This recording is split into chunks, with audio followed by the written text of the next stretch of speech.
I'm Gordon Bliss. I'm here to give a brief presentation that we normally give in person at the conference called Game Showcase. The idea being to show examples of various commercial games that are published based on the theme or some topic on the game. Let me know if I am not coming through to people so they can see me okay. I'm sort of doing this half blind, so you'll be seeing the slides, and I won't necessarily be seeing how they're showing up to everybody else. But we're going to go ahead with this. Since the theme this year is about ethical wargaming, the intent is to find war games with ethical considerations, either explicit or implicit, as well as try to show a couple of examples that probably could really use some consideration of those in their games. This was a tougher subject to research than I thought it was going to be, as there's a lot of conventional commercial board war games really just want to focus on the military aspects and a straight cut and dried analytical decision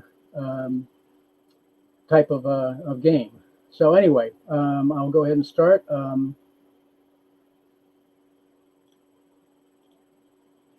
So the types I'm going to cover, or at least have mentioned some examples of, is, I hope it's not going to keep showing up, board war games that have very explicit ethics rules for certain situations, board war games without rules but have some implicit ethical decisions you have to make as part of the game. A couple of examples of games that don't really have any rules, but probably, given the situation or the nature of the game, should have some provision for that. And a couple of examples of some role-playing games from historical bent that are more, that again, would be things that this kind of situation can come up in and should come up in. The one thing I'm not going to talk about is games where it's unethical play at some point is sort of assumed in the game. That serious people that play these games regularly know that there's going to be some what would be considered unethical or immoral behavior simply because it's the nature of the game. A couple of the primary examples of games like this are Diplomacy and Junta. So to start off with some examples, this is a fairly recent game of tactical combat in Vietnam that Multi-Man Publishing has put out called Front Towards Enemy. It's a very tactical game that shows that's done at a company level, low level. Some of the aspects of this that involve there are civilian markers included in this that you have to pay attention to, but since they can't stack with the NVA or VC units, once you see them, they're visible for the rest of the game. It's sort of not exactly usually an issue about whether you're worried about shooting at them or doing that. The main probability of them taking hits or something is simply because if you're given the nature of indirect fire and some other aspects, it would be more of a side effect. And as is true of a lot of these games, causing casualties is a larger point penalty for the US than for the other side. A much older game at a similar level is a game called Grunt that was published in a fairly early issue of S&T magazine. This is, I guess I would say, a lot grittier game, as you can see by the early graphics and stuff, early graphics and sort of monocolor scheme in this. This has a lot more uncertainty involved into it. When you have hidden counters, as you do in the previous one, but when it becomes visible, you can see at a distance the NOF player only says if it has people or not, or if it's a dummy and it removes it. So all you know is it has people. It could be a combat unit. It could be civilians. The only way you'll know for sure is if either it shoots at you or you try and go closer to check it out for under the rules in the game to check it more carefully, but then you'll risk getting ambushed and causing casualties of your own. There's an ARVA unit that can use interrogation on civilians, which can cause casualties if they use too much interrogation. And as I mentioned, civilian casualties in these games typically are always a larger point penalty for the US than for the other side. Moving on to a more modern, to a different topic. And in fact, the next 3 games I'll talk about are all Joseph Miranda designs. He'll be talking on a keynote later in the week. This is Holy War Afghanistan in a much more recent issue, but still fairly old issue of S&T magazine. This covers this is concerns with the Soviet invasion and Soviet presence in Afghanistan before we were involved.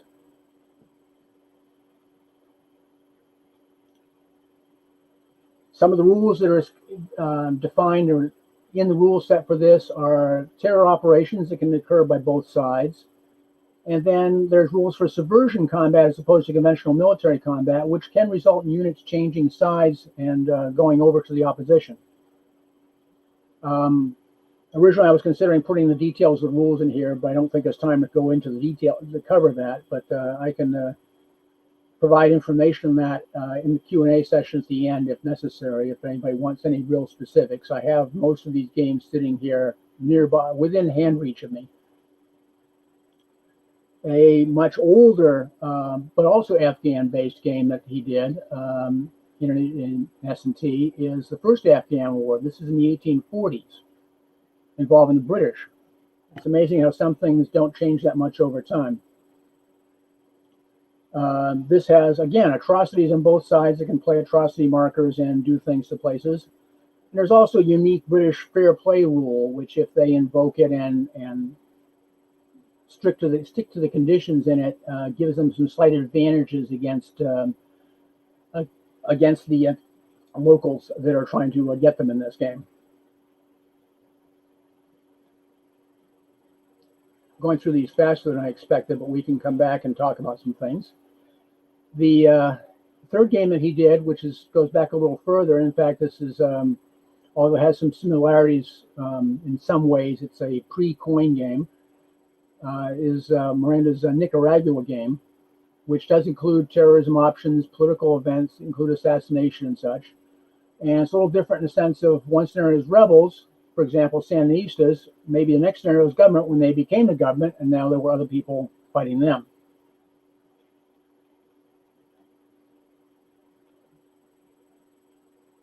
You can give me feedback in the Game Showcase Discord chat channel if I'm going too fast, or if you I'll also queue up questions. I'll be able to see those later, or somebody will be able to read them out to me. I am watching that on another screen.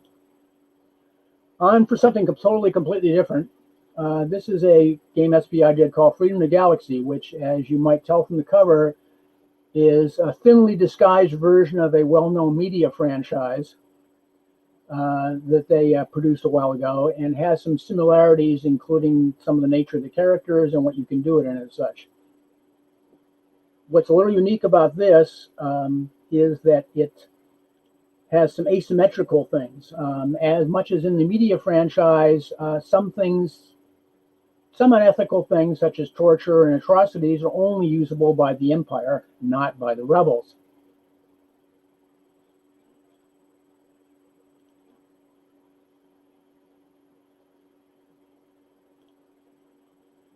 Now, moving on to a different style of game.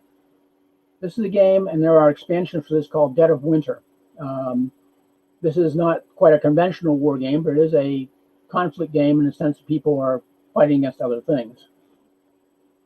In this case, the zombie apocalypse, so to speak. Some unique aspects, some different aspects of this. This is really a survival game. It is a semi-cooperative game in the sense that the players are all trying to generally win as a group, but each player's card has a card that basically has a secret individual goal for them.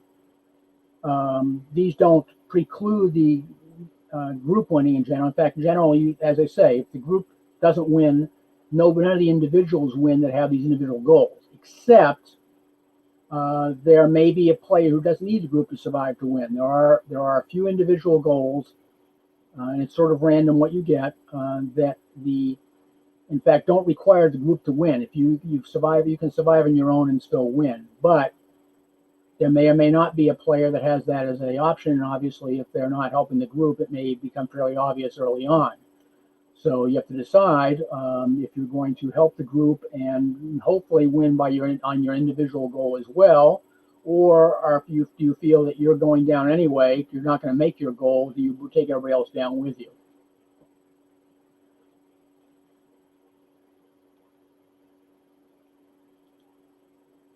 Now, talking about a couple of games that, in fact, probably could use some moral or ethical rules involved in them. This is I won't call it a classic SPI game, but a fairly detailed SPI game on urban combat. However, it's pretty much exclusively an urban combat from a military point of view. The map is actually based on an actual town in Germany. It has named buildings and such. But basically, except for a couple of scenarios, there are no civilians. Apparently, every civilian in town has been evacuated or beamed out or something, because there are no civilians present. There are a couple of non-European scenarios where they give you civilian encounters for purposes, but that's really a sidelight. It's not really covered in the main rules about how you deal with civilians or how you want to, have it in it. However, it would be easy to add them to it. It's a way you could, in fact, introduce dilemmas and queries about this. Dilemmas and situations that require an ethical decision on what you do with the civilians if they're in your area or if they come under fire, or how you deal with them if you're, in fact, trying to clear the town, city from opposition. As I mentioned, it's very detailed urban combat, but there's no accounting for civilians. It does include in the scenario, generally, there are restrictions that they designate certain named buildings as either being a hospital or a church or something of that nature, such that you are either prohibited or penalized if you attack it or do something, or you can't attack it unless enemies shoot at you from it, and restrictions of that. Going to the opposite scale, this is an old, originally an S&T and later reprinted by Avalon Hill, game called Conquistador, covering colonization in the Americas. One of the things in this that definitely could use a little more question of if you want to add a moral or ethical component to it is the fact that a major part of this, when you colonize, involves what in the rules would be euphemistically termed reduction of the native level, which is really essentially the elimination or suppression of the native population. You could make this a much more, instead of making it a simple rule that's abstracted enough that doesn't have the impact it would if you were actually attacking the natives or doing an explicit unethical thing to them, let's just say.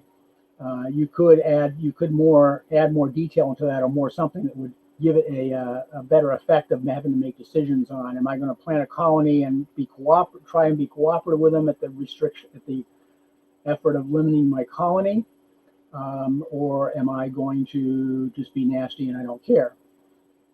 This game, as we saw, is on a continental scale, but certainly there's similar situations that occurred a much smaller scale, and you could scale this down to even just a particular colony one colony in a small area on the coast against a native or existing population there, and how you approach trying to create a colony there or create a settlement there.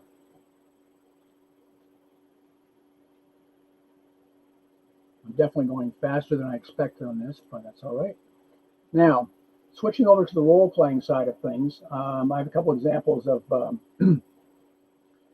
primarily historical role-playing action. This one is Behind Enemy Lines, which this is the FASA edition of it, but I have another edition of it that was published by another company at one point. This is basically a detail role thing where you're basically a group of commandos. Depending on how many players you have, you can be a single character, you can play a group, but generally it's aimed at each person's a single character and really group playing, conducting various operations behind enemy lines. This is specifically World War II, but there are also, as you'll see from the next game, it can be more modern period, special operations, other things. The other game I have in this category to mention is another old SPI game called Commando. This is a little more broad scale in the sense of it's not just a straight historical period. It, in fact, has scenarios or covers things up till modern times at the or what was modern at the time. And it's a little more cinematic than Behind Enemy Lines, which tends to be more realism. There's aspects of Commando which really aren't, how should I put it, they're more movie-ish than reality. But the principle is the same. However, some of the aspects of this thing, you saw they have actual small maps they include with it. So you're setting up scenarios for assaulting a bridge, freeing a prison camp, doing various things. They have a number of small maps with each one of them for inclusion in scenarios. However, the rules themselves are pretty much focused entirely on military aspects. Even the interrogation rule is generic, and it basically just says you can roll, you get a bonus if you have superior leadership or some skill, but that's it. You don't. There's no degree of interrogation or other detail. There are no basically civilians in general maybe in individual scenarios. I'll admit I did not look through I haven't been through every single scenario in there, but it's not really. Again, it's purely. You got to view it as more of a skirmish combat military game. Is the way that they're set up, but it is a role-playing game. So you can add in whatever you want to it much easier than you probably can in a conventional board game. The framework of the rules is there in terms of capabilities and what to do, and it's up to a person constructing a scenario to add the other aspects as they wish. Wow, I'll be done with this in no time. So this is an initial summary. I'm going to have a couple more slides after that, and I guess we'll have a lot of time for questions if anybody has any or wants to go back to it. I see one question on there. I'll get back to you in a minute on that, the city fight. In fact, I'll bring it back to it. So in most board war games, any ethical rules you saw that I mentioned about in there basically involve a specific point penalty or game effect. So therefore, they're easy to predict what you do, and you can make a analytical determination: is it worth paying the point penalty? Will that improve my chance to win the game? If I'm under this restriction because I committed an atrocity here, but it prevents the enemy from using that space as well, and so on. So it makes it very easy to be analytical. A role-playing game, on the other hand, does have a better chance, I believe, of putting a player in the mindset of an actual person. First of all, because generally you're playing a character or a person.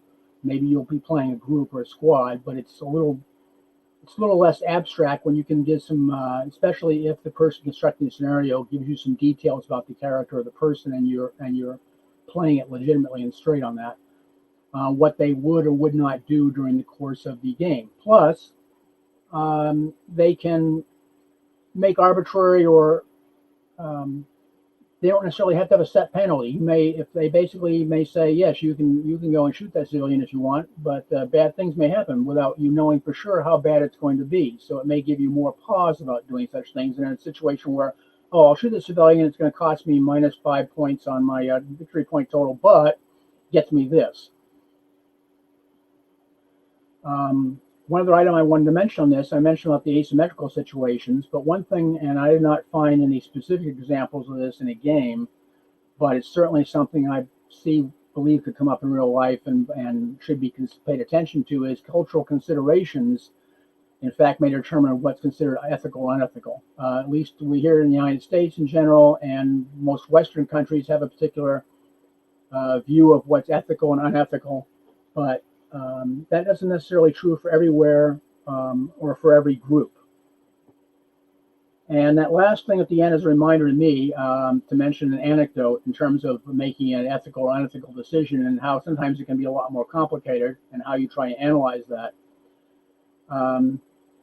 Many years ago when I took a engineering risk-benefit analysis course, one of the professors that taught it talked about the time they were on a government commission, basically, to look at adding a flame retardant chemical to children's pajamas, because a lot of children die each year because basically they catch fire, things catch fire, and as most of the clothing, basically, if it catches fire, it goes so fast, there's not much you can do about it.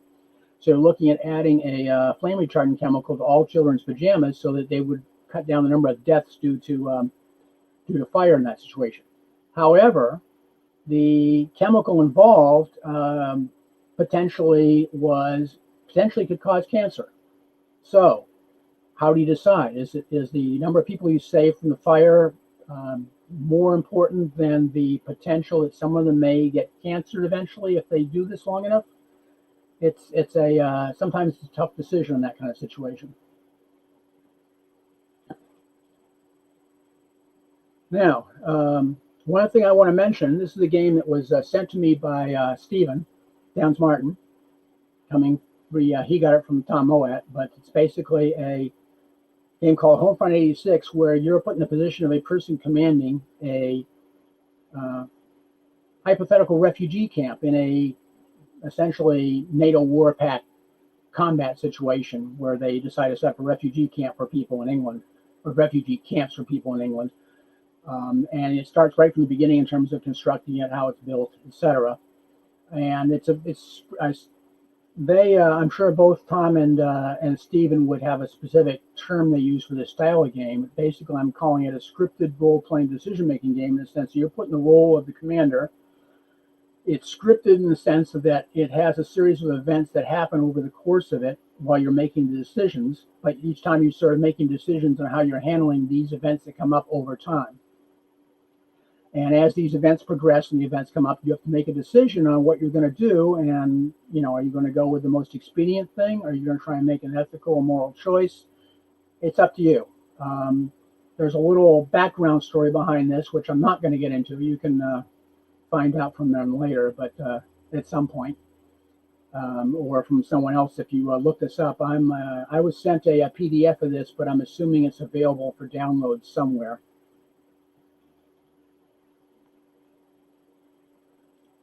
And finally, in our planning meetings, I asked people about recommendations for other things that involved ethical choices, and these are some of the suggestions I was sent. I'm not going to talk much about these.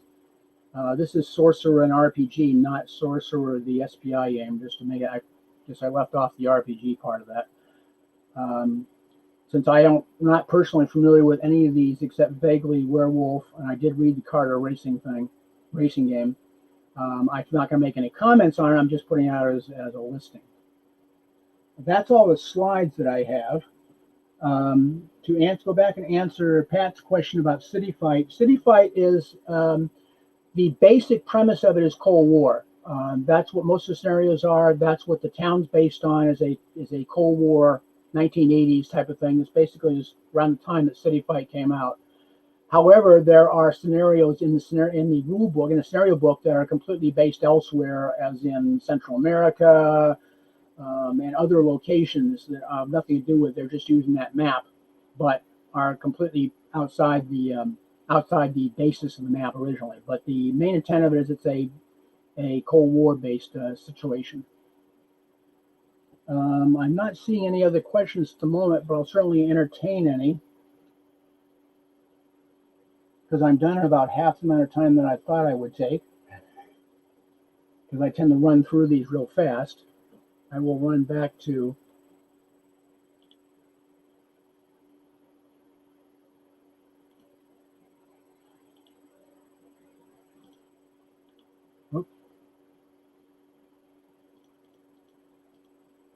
City Fight. There we go.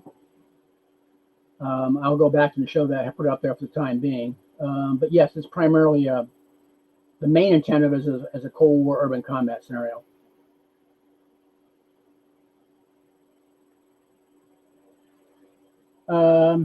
Adam's question about yes, that's a good question. Why there's so few strategic games with lethal combats? Believe me, ethical components. I looked through a number of larger scale Vietnam games I have, and I could not find a single reasonable one that talked about, essentially had an ethical decision-making thing. And they basically all treated the Vietnam War as a military campaign and not as anything else. And I can't turn that off because it's a landline phone that's behind me. It'll shut itself off in a moment. But yes, I can't answer why that's the case about strategic level games. But as I say, this was sort of a frustrating experience in the sense of finding games that had even topics like Vietnam that I thought would have more ethical decision making in it, For example, you think a Vietnam game would have pacification campaign and things like that would be a significant part, but in fact did not see any rules, appropriate rules, in my skimming through about half a dozen ones that I own that were useful that on the sort of strategic level all Vietnam games. I think some of it has to do with the designer's preferences and what they're trying to model in it or what may be popular. Joseph Moran, as you saw, he does a lot of games that have more political components and therefore also potentially more ethical decision making involved in them. And he's probably one of the earlier ones that got into that type of game that would have those kind of decisions involved in it. No, I have not seen a single commercial board war game that uses civil affair units. To answer Corey's question, or that, but again, virtually none of them involve populations or civil units. It's a bit distressing, but basically, and I have a lot of, less, certainly even in the World War, back when I was playing more of the Cold War and NATO war pack type games, that covered all of Germany or covered a major area and such. It was if the entire battlefield was clean of all civilians and annoying other things, and you were just playing a straight military conflict.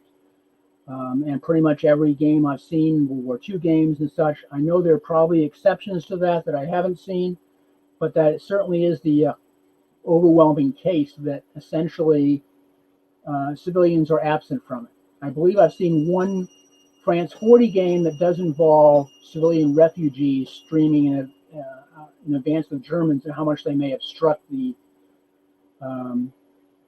Anglo-French forces, but I cannot recall the name of that offhand. But it's quite an astounding gap. Even most of the Gulf War and follow-on games really don't address that issue at all.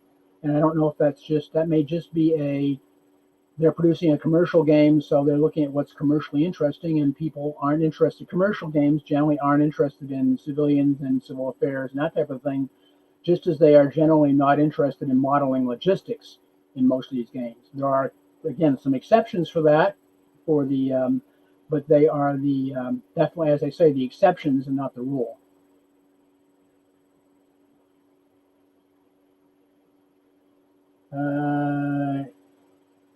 Any other questions? Wow, I'm only using half my, I've only got half the time left. If anybody wants to get a view of the other ones, we can. I don't, in terms of want me to bring back any slide and get a chance to look at the picture more, I can do that. I will answer more questions. I'm due to be on here for another half an hour.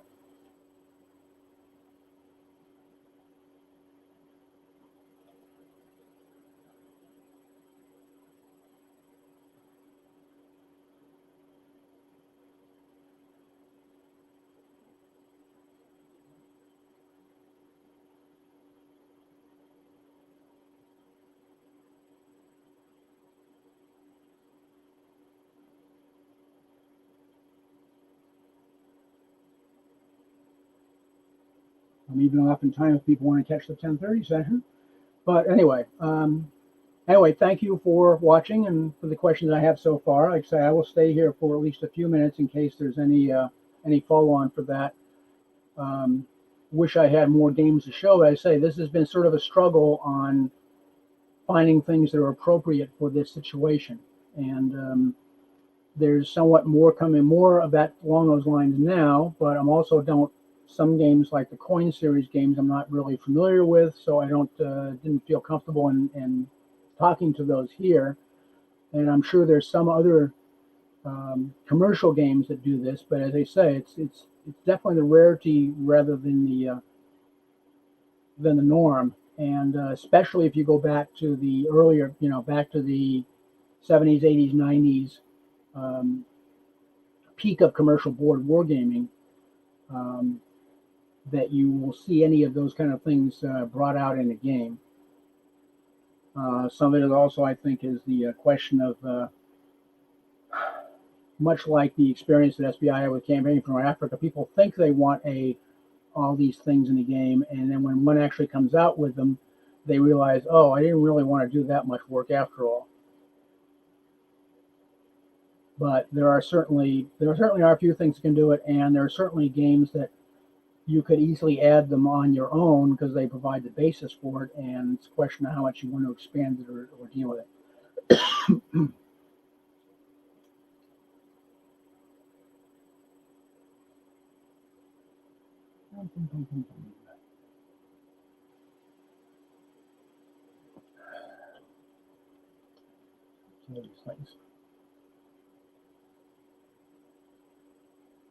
So I'm going to stop sharing my screen now, but I will be here and viewing, which in fact I can actually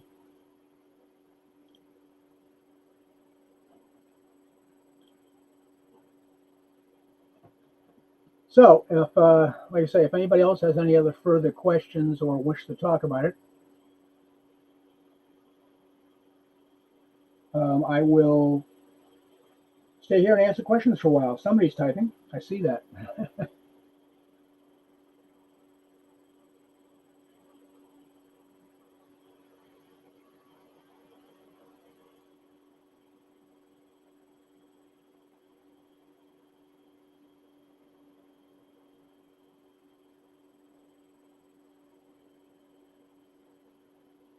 The slides will be available wherever they're going to end up putting the slide archive, the presentation archive is at some point. So.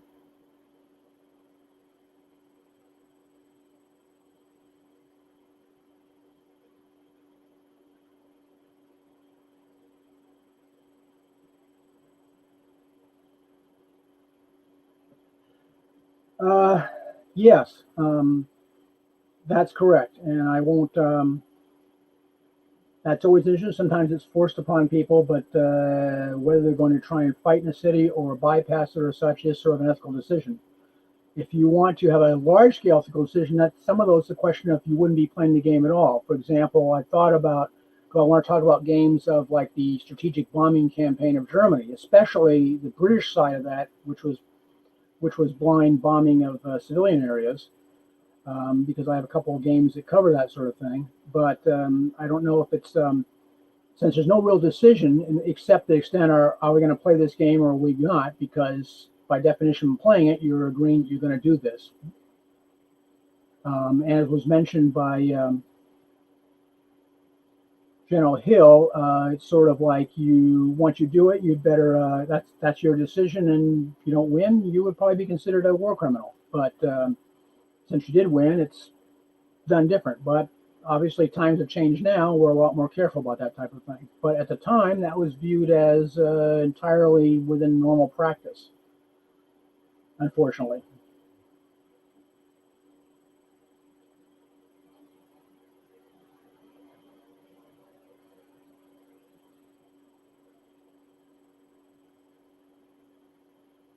So anyway, I'm hoping that next year we'll be able to do this in person. I'll be able to bring physical examples and explain it as I usually do when I set up stuff during one of the game nights to go over the topic that year. This has been a tougher year than usual to try and come up with games that reflect the theme properly, I feel.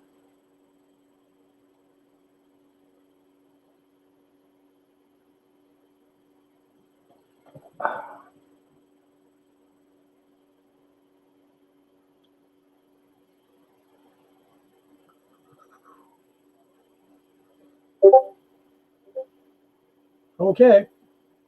If that's it, that's fine. I'm willing to call it at this point if people no more questions or things. If anybody needs to get in touch with me, I'll be during the conference, and there'll be, I believe, my contact information is available on the handout that'll be going to the information will be sent out to attendees after the fact. Alrighty. Thank you. You want to cut it now, Adam?